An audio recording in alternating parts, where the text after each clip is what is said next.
Hey, Good morning. good morning. Good morning. How you doing? Ah, my God, I'm doing good. Okay, so Good. we tried to make this happen for a little while, and it was a wonderful dance to get to this space with Yes. Reverend Doctor. I'm gonna say it right. Reverend Doctor Erin Skipworth is in the house with Proven Not Perfect community of women who are driven for success and who are inspired by conversations around business and leadership, self-care network, and faith and family. And I couldn't think of a more fitting guest to inspire us and to unpack some conversations today around the business of souls. Hmm. What? Ooh. Yeah. And I think you were recently, like recently over this summer, you got some additional credentials. So let's start by like paying honor and due to that. So tell me about your how your summer concluded. What happened? So I graduated with my PhD. Yay! Yes, thank you. Church and ministry leadership. And so it's been a great accomplishment. And I think that's probably why we're finally getting our time. It took us a while, but that was just something That that and the boys that kept that us and the on the boys, road. yes, yes, that and the boys. But no, it's been wonderful.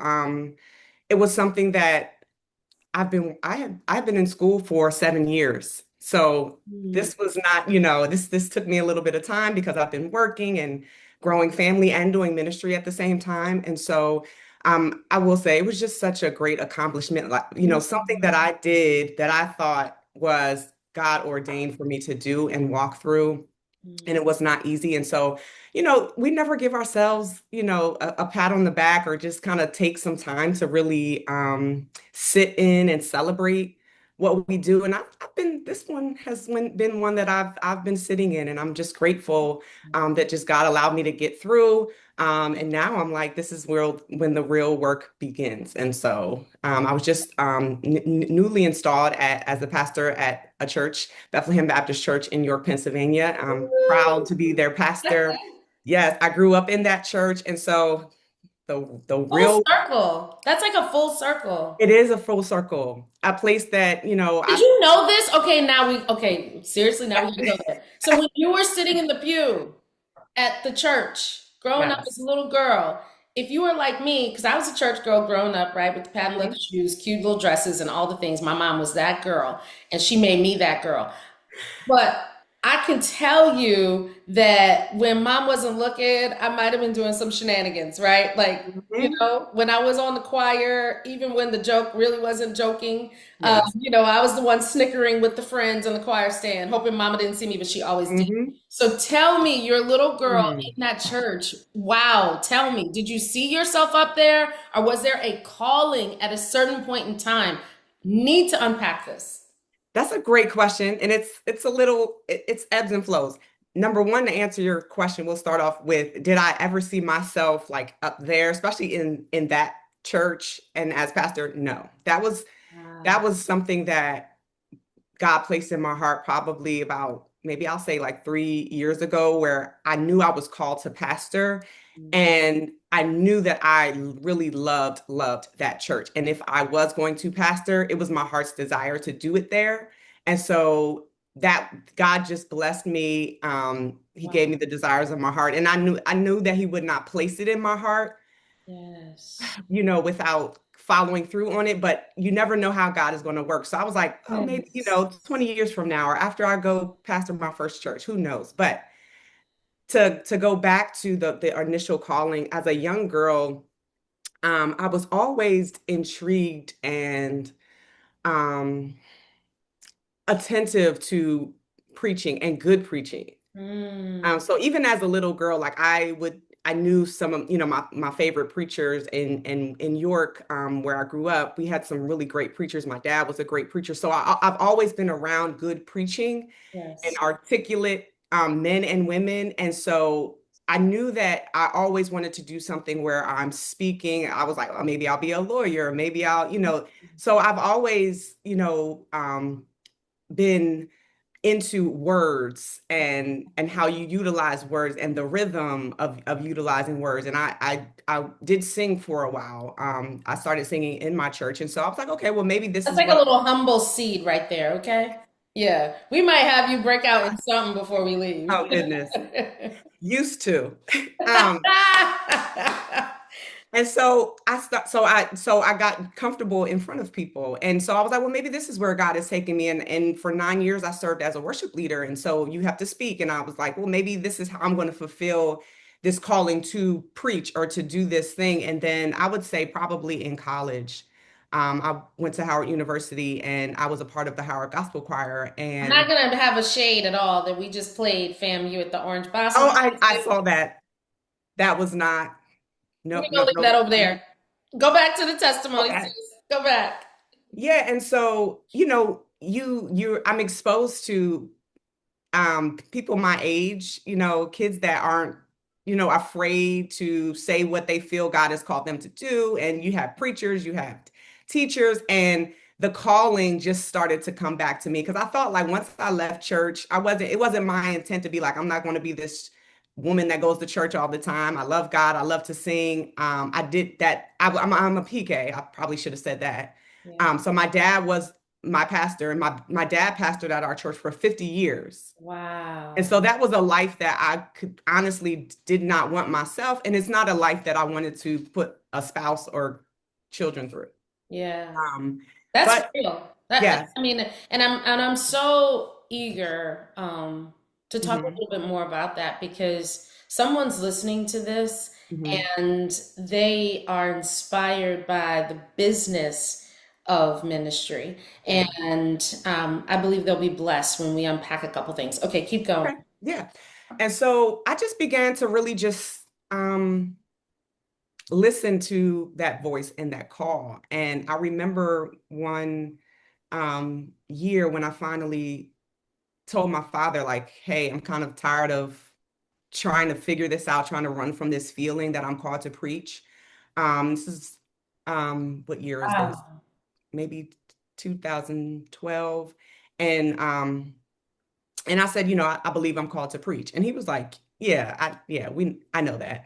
He So knew that. yes. So he's like, if this is, and I think he never wanted to put that pressure on me. So he would say things and we would, laugh about it. But I don't think he ever wanted to put that on me, that's a calling that you personally have to accept yourself. Mm. And so he said, okay, like let's start thinking about this. Let's start talking through this.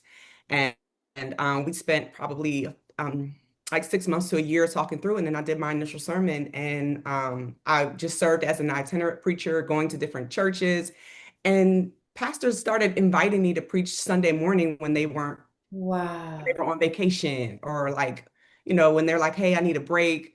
But I want my church to have a pastoral word. And I'm like, pastoral word, like I just, this is just something I like, I'm enjoying doing, growing. And then I would say about 3 years ago, it's happened pretty fast. Three or 4 years ago, God pretty much, said, you're called to pastor. Mm. And timing, it's so funny because right after that, my dad asked all of his associates, what is next in your call? And Yes. so I let him know that.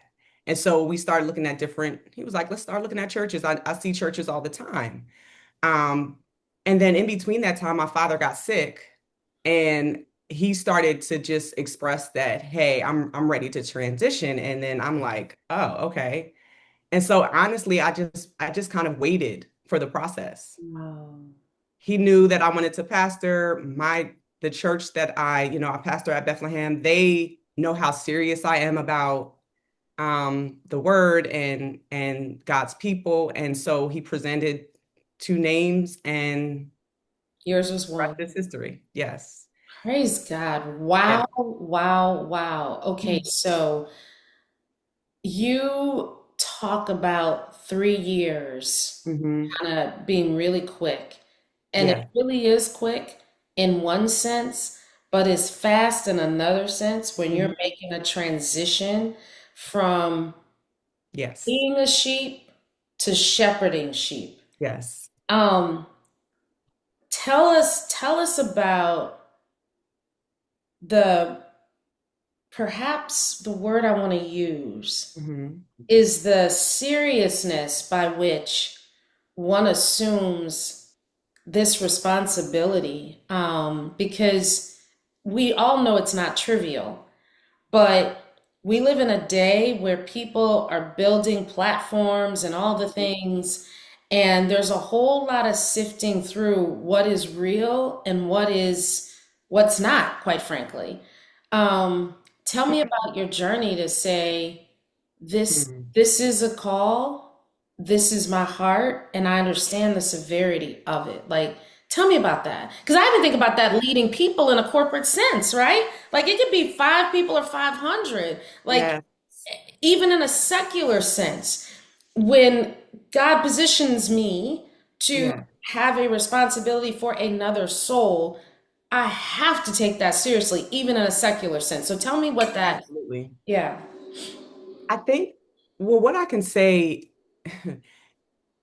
is that I believe God was always preparing me for this transition and a role this serious. And Wow. it's funny because you never appreciate things until you can kind of look back on them. And so I think about the first job that I had.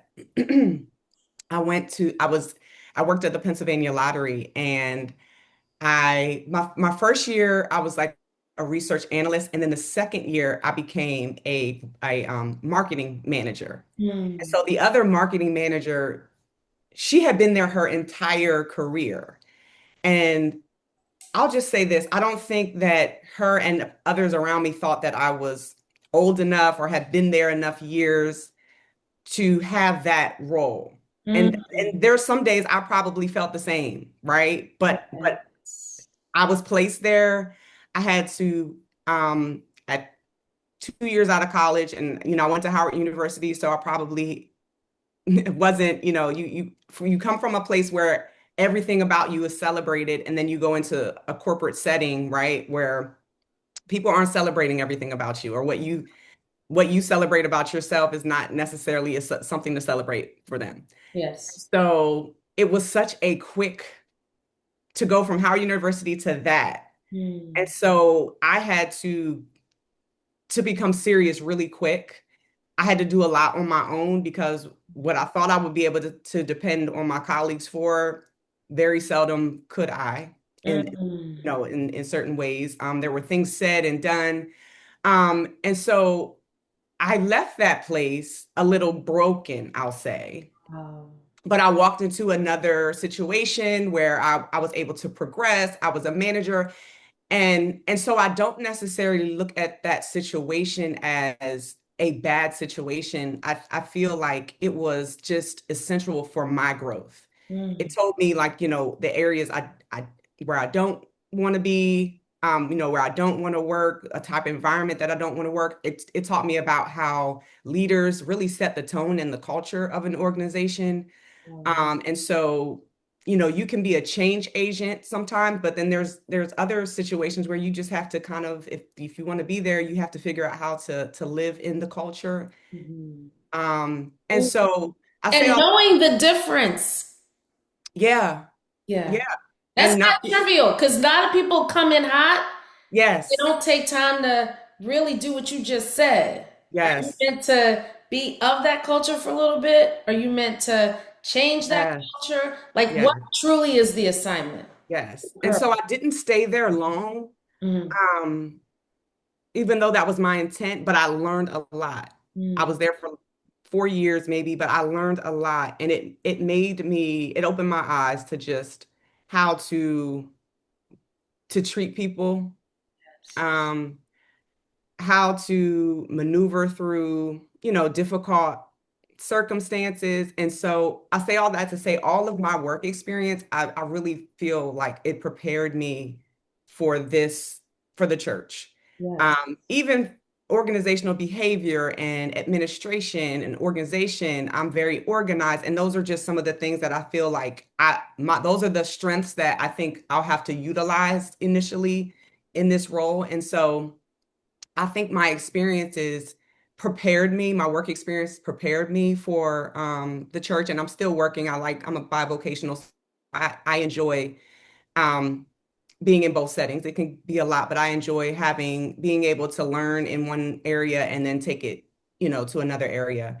But as far as the seriousness of souls, that was quick because as I shared with you, this is a church that I grew up in. So I know most of the members. I know all of the Mhm. members, but I know many of them intimately. I called them aunt, their kids. I call a cousin. I went to school with some of their kids.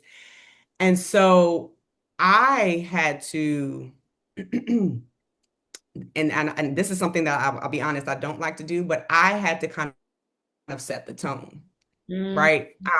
For the transition in relationships, Yeah. because I am no longer in this setting. I am not your niece. Yes. I'm not your second daughter. We can still have those relationships, but I had to kind of build different relationships with people. And Mm. I had to be the one to do that, to remind people, hey, I'm not Erin in here because I have to set the tone and the culture. And then you do that by also giving people that respect. I don't call my aunt's aunt in the church, their sister so and so, because I want other people to see how I treat them and what they should be called. And so it was a lot of transition and change. But I will say it's been it's been good. It hasn't been as difficult as I imagined. Yes. I think it's all about what you said. I think that word is important. We probably don't use it enough, but it's because I'm serious about what I do. And when people see that you're serious about this role and what you do, they respect that. And when you follow through, they respect that. Like when I come to preach on Sunday morning, I am always prepared. Yeah. Like I don't, like, yeah, I have a lot going on this week, but you call me the pastor. And so on Sunday mornings, that's when I show you that I work, Yeah. right? That's when I show you all. And so I'm serious about the word that I bring. I try to be as authentic as I can be. I'm the first female pastor of this church. Wow, that's huge. It is. Because it's And culture setting, right? So, and when I'm listening to you, I love how you pointed out, even from the very beginning, you were probably being prepared, right? mhm, Because all of those things that allowed you to stand out and to be different and to do all the things as a change agent in your first career, right? mhm, mhm, Really, it sounds like it's exactly what you needed to reintroduce yourself, not only as the leader of the church, yes, but new relationship to people that you've known forever. That's incredible. yes. Mm. So it has been good. I think that there's more when people know you, they're more skeptical because they're like, okay, I know Erin. Yes. I know she's busy. She all, Yes. so you have to be honest about other people's perception of you, and it can't be all about your perception of yourself. Yes. And so, How do you deal with that? So, because that's a big one. I think yeah, yeah. perception is a really, really big one. Um, and so here's where my question lies in that. hmm We all hear perception is reality in any hmm conversation that you may have and anything that may happen, right? And so that hmm gives me agency over what I perceived and you Right. agency over what you perceive, which is there has to be still yet an anchor position, hmm right? hmm And so hmm that becomes the challenge for a lot of people. Oh, absolutely. Absolutely. And you grew up in the church. So a lot of what people say, it comes back to you somehow, right? Yes. So, and I honestly, I love that. Like people are like, oh, well, such and such said, da, da, da, da. And I'm like, okay. So, but I enjoy that, and I take things, I laugh if it's, some things have, but it truly gives you an idea of what people are talking about, right? And where their minds are. And Mm. so let's be real. Okay. I'm called to do this. I'm studied. it's something that God called me to do, but that's something that people don't know. What they know is that I'm the daughter of the previous pastor, right? Mhm. I work, I have a busy family. I'm a Talented woman. athletic boys. Yes, yes. Married to a talented athletic legacy Yes, man. yes. And And so they're like, not too okay, bad yourself. yes. And they're like, okay, and she for like I said, for 10 years, I was preaching out at different places. So now she's gonna, every Sunday she's gonna, and so being honest about like not how you see yourself or what do you need to show the people, Yes. right? And that is your response. I'm not saying that you have to prove anything to anybody, um, but I do have a responsibility to show the people who I am, right? And so you may hear or think, but this is who I am in this season. This is what I'm willing to give and do. And then that's when you can expect whatever reciprocal, the relationship is going to be. But you first have to show the people that called you to the position, right? Yeah. That you're serious about it. Yeah. And I think sometimes even I'll probably say younger preachers or younger professionals, sometimes, that's the one thing we don't want to do. We feel like, oh, I don't have to prove myself to anybody. And it's Yes. not really a proving, Mhm. right? We really probably have to prove more to ourselves than we do to other people. Yes. Yeah. Um, but when you're leading people, right, you have a responsibility to let them know that they're in a safe place, that they can trust you, right? That you know what you're talking about, that you study, and that when you don't know something, you say, oh, well, I'll figure that out. Like you have a responsibility to be authentic and transparent, especially in the spiritual space, right? Mm. Because that's what we're asking other people to do. We're Mhm. really asking people to trust us with their hearts, with their children. We're asking them to have faith in a God who they can't see, right? And so you have to make the word. One of the things that I like to do is I like to make the word practical. How do I apply it to my life? But then also how can I be honest about the things of God that I may not truly understand and I have to learn how to trust? If they can't trust you as their pastor, it's going to be hard for them to really walk a deeper faith walk and have trust in God. And I see all that as intertwined. Mhm. Um, and so I do try to like I'm on Facebook. I try to kind of show people a little bit into my life without showing too much, but I'm a person just like everybody else. I have flaws, I have things that I need to do. I like you to respect my time, and so I'm going to respect your time. And so I think all of those things in this little bit of time, like when people ask me how things are going at the church, I've been there. I've been working in the pastoral role since January. So, but I just got installed Yes. in August. But it's been going so well, and I can only attribute that to first of all, God is good, God is faithful, Yes, he is. and that is, and when whatever God ordains and designs for us, it works out, right? Mm. But we're people. And so I would just say, like, I respect them. I'm serious about the role. And I think in return, like, they're excited about also, you know, working alongside with me in ministry. And so it's working. It's been going well. We've also had challenges, Mm. but I think when people respect one another, when we know that we're all serious and care about the church and about ministry, you get through it. You get through it. So, I think it's really neat when you can get to a place of authenticity hmm and ministry leadership.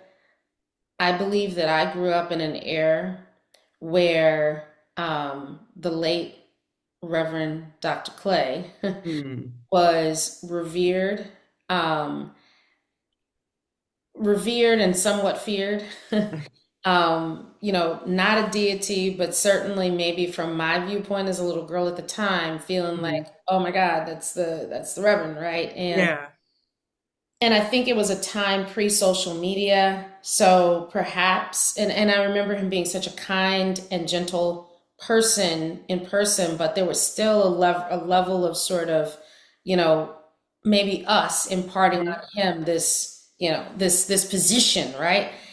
And I wonder if we live in a space now where our pastoral leaders can leverage social media as a tool Mhm. to help us all to understand that you are people too. I Yes. think there's so much value and benefit in that. I think for me, I think two things are valuable.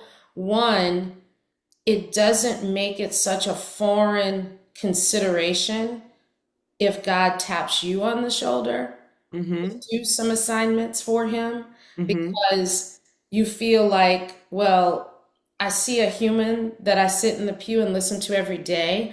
So I know that they are not, an angel from heaven, so to speak. So if they are not an angel from heaven and I feel like I'm tapped, okay, maybe I can humbly do this, even though I'm like, are you sure you tapped the right person? Right? Like, what are Mhm. we doing? Because, huh? But I think that that's one thing that perhaps makes it more approachable for more souls to say, yes, I Mhm. I see it and I feel the calling and I'm willing to be vulnerable and let you lead me. The other thing that I would say is in their ability to be human, we now can see that they're not perfect. Yes. And they're living an imperfect life in imperfect environments just like we are. And I think that both of those things are good news for us. Mhm. But that's me. What do I know, right? I'm curious to hear what you think. I do. I think that I will say I'm happy to be pastoring in this age. Yeah. I think that social media and even, us being, we have Zoom, we have, Yes. virtual ways that we can interact with one another. So I can have meetings virtually. You can email one another. So there are so many new and different ways to connect with people. Some of my really good friends in ministry today, because at one point women in ministry, especially pastoring, they we're dispersed all over the nation, the world, really. And so I didn't know too many women pastors. I didn't have close relationships with too many women pastors, and some of my I didn't closest. grow up seeing that. Right, right. I- One of some of my closest friends who are pastors are ones that I've met because we linked virtually. Like we were all, on a virtual class or conference and, started to communicate. And then as you go to conferences, you run into these people and you get to know them. And so I'll say the connection um with colleagues is really great because of social media, but even with members or there are people that we're on Facebook, and so there are people who will say reach out and say, hey, I listened to the word on Facebook and it touched me this way, or I'm wondering about this, or I'm gonna try to get to the church on this date. I can't be there every Sunday. I have members now in Washington D.C., in Maryland. And so they're not there every Sunday, but they're there when they can get to the church physically, but then they attend online with us virtually when they can't. And so that piece in regards to connecting is it's a benefit, to the church because now you have access to people with different resources, experiences. And so, the church always needs volunteers, right? Mhm. And at one point, you were kind of limited to the people who lived, around you, which was has always worked, but now it opens up. I think the more diverse the church is, the more that it benefits from skills and knowledge. And then in regards to my life, it does allow me to share, right? And Mm. so since I was already on social media and then became a pastor, it's not really anything new to our membership that I like to post pictures. And like when we travel, I share pictures or I'm again going back to my experience, I was in marketing, right? That was my background. And so I have for the most part for my boys basketball you know, career, they're of course younger, but I've ran their social media pages. And so that's something that I love to do. I love to create flyers. I like to be creative. And so that's something that I use in the pastoral role, but also in my personal life. I think one challenge is how much do you share, right? Especially now that I'm getting into this pastoral role, I feel like I'm always with people. I'm always talking. They're always asking questions, which I'm very open about. But now I'm like, there are some days where like we just went on vacation for a few days, no basketball, no ministry work. My husband took off and I took pictures, but I didn't post a lot because I just needed some personal us time. And Yes. so that is one thing that you have to learn to balance. How much do you share, right? What do you share?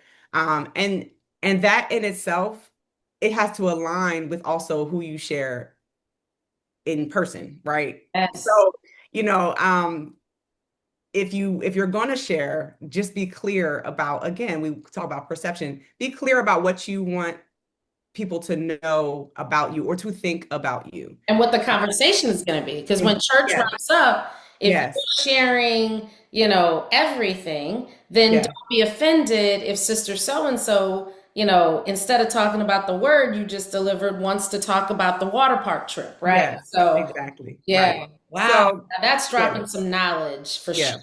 yeah. Hmm. But it helps because you have different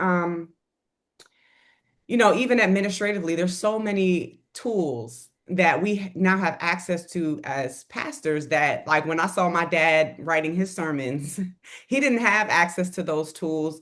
He didn't have access to tools that allowed him for time management. He had to go to the church to meet. He had to Yes. go to people's houses to counsel. And so there's so many benefits to being a pastor today that pastors have at their fingertips to utilize. So I am definitely one who I utilize anything that makes my life easier, Yes. but also allows me to connect to people or with people, especially, I'm working. So things that are quick, when I'm driving home, I can, call call someone and we can have a phone conversation on my way home.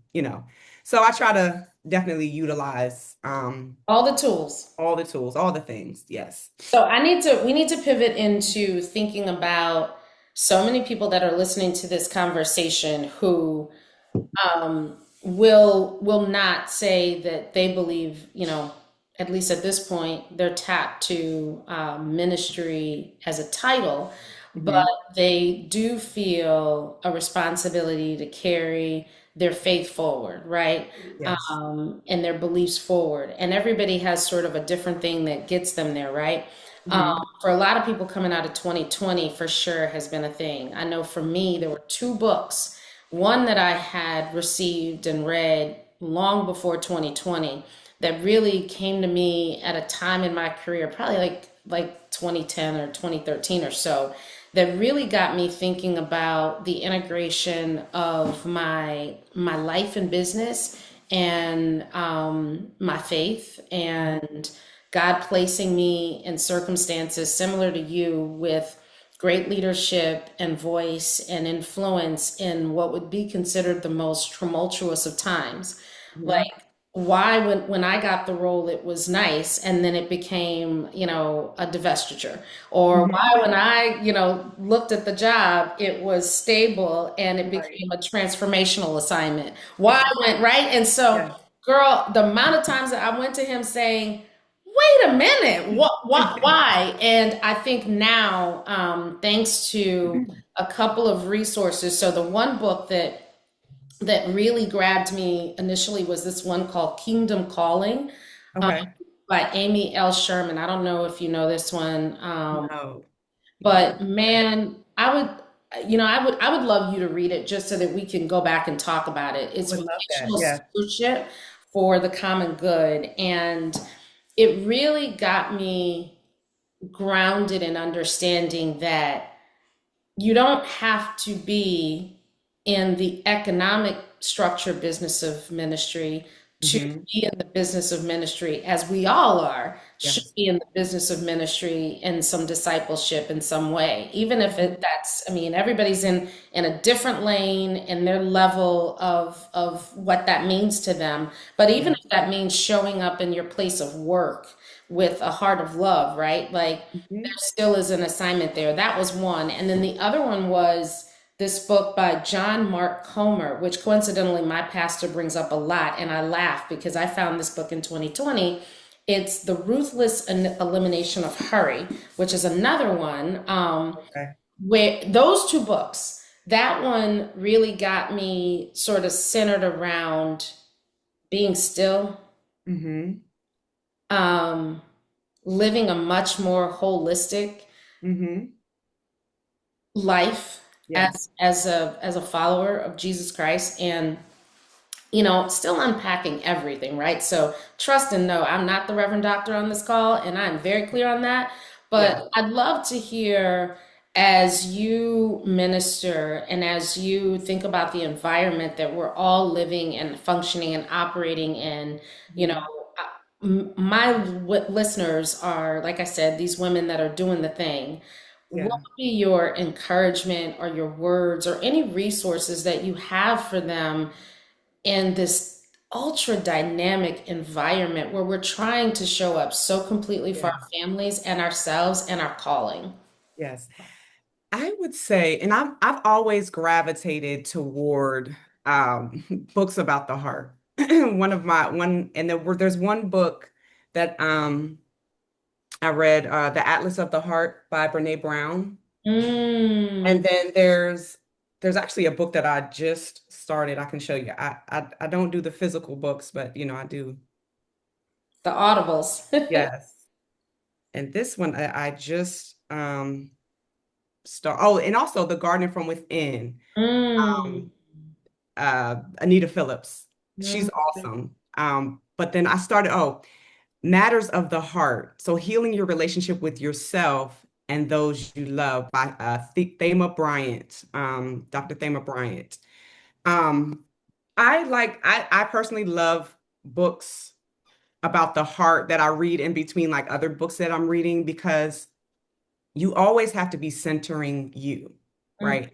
You always have to be thinking about your heart and the healing of your heart. And I believe that our ministry and the things that we desire flow from the heart. And Wow. so the condition of our heart is so important. It's interesting.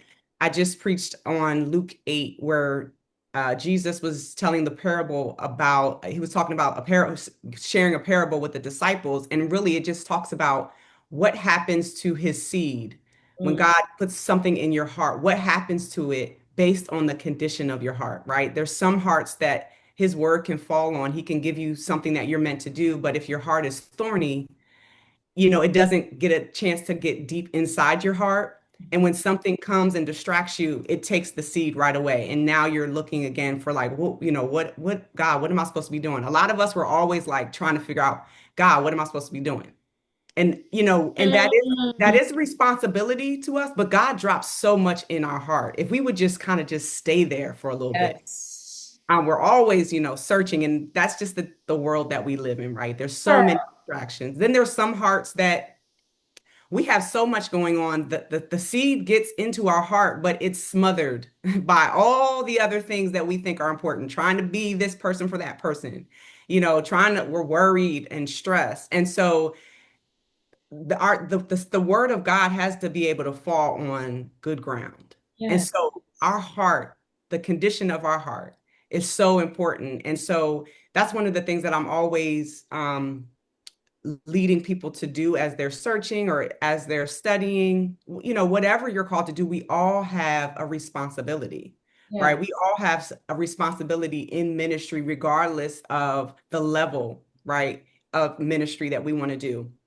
I used to teach a class called Business as Ministry for Mhm. entrepreneurs who they don't necessarily have a ministry business, a business, ran on ministry, but they want their ministry to be, they want their, excuse me, their business to be pleasing to God.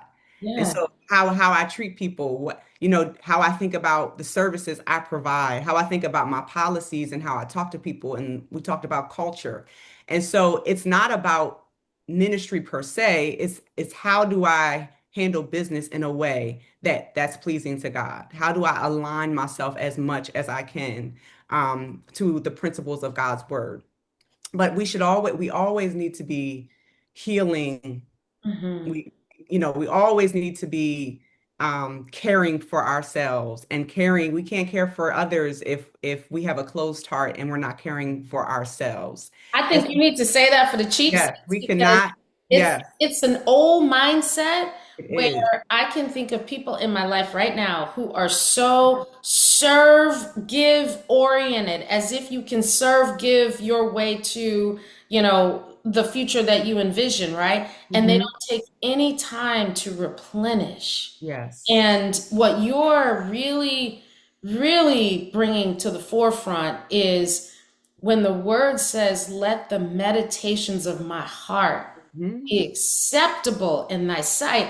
Yes. Man, oh my God, thinking about that as your soil. What? Yes. Yes. Yes. And so your heart has to be in the right place. You could have all the great ideas that you want, right? Yes. And begin working on, if you're not healing, if you're not well, right? If you're not good to people, Mm. if your heart is not in the right place, good ideas, right? And creative ideas, come to ruin. And sometimes they're successful, and we're not happy because the heart, at the end of the day, your Mm. heart has to be in the right place if you're going to experience the spiritual blessings of God in what you do. And so that's something that I'm big on, and a proponent on, regardless of where you are and what you're, searching for, focus on your heart. Mm. You should always take a few days out the month, sit and, journal, whatever it is that you do. You need to have some way of, knowing the condition of your heart. How is your heart today? How, What do you do? Tell us what you do. so what I love to journal. Yes, I me love to journal, and I don't have a specific time that I journal. Sometimes if I have time in the morning, I'll journal, but after I read a book, I'll journal, or a lot of times it's good for me to kind of get my thoughts out before I prepare a sermon so too. that the sermon is not about me, right? Let me get figure out where my headspace is right now, and Yes. then I can work on this word and not be focused on me. So that's one of the things that I love to do. I also like, there is a centering prayer that I like to do. I think the term for it is Lectio Divina.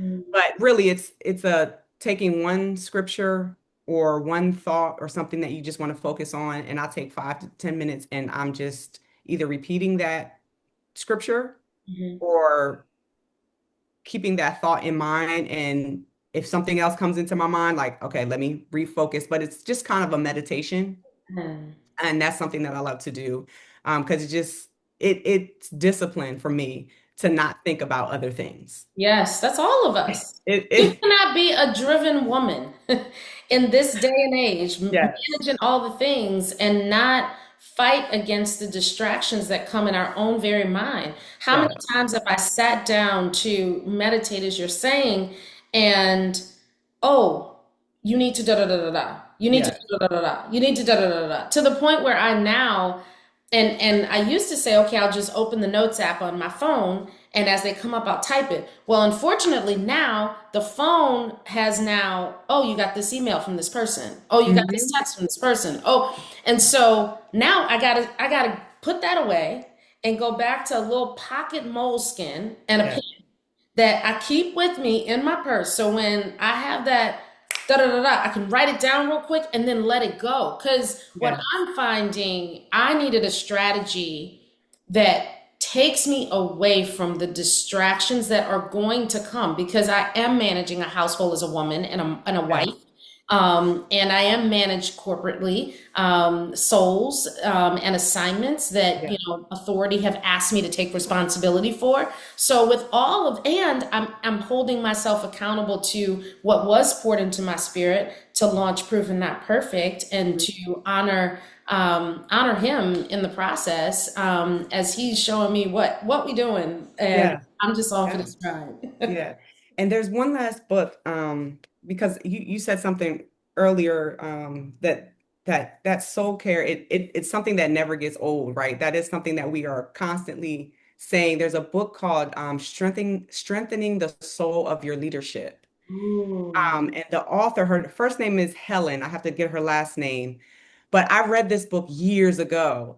But I've noticed, I've seen online, people, this book is resurfacing. People are reading it and sharing it as a great book for not only just soul care, but a lot of like disciplines like just meditation, prayer. So if you're trying to figure out what your thing is and what grounds you, that book has really great suggestions, no matter what, field you're in, but suggestions of how to really ground yourself, strengthening the soul of your leadership. Strengthening the Yeah, soul of your leadership. yeah, Girl, okay, so look, I could talk to you for another month of Sundays for real. yes, this was fun. Even in meeting you in a personal space, there was just something that radiated just around you, and my soul felt very comfortable and connected. And I'm so grateful that you said yes to sharing in this community, in this podcast. I'd love to have you back. There's so many things we could unpack. Absolutely. And so let's consider that. But until then, I am so grateful to you. I'm grateful for the work that you're doing. I'm grateful that you answered the call and said yes, and that you were, so vulnerable to share with us a little bit of your journey there. Thank you. And thank you for having me. Likewise, I feel like when we met each other, it was almost like destiny divine. And so I appreciate you having me, and I would love, Yeah. love, love, love to come back. So thank you. Woo! See you later, girl. Yeah, thank you.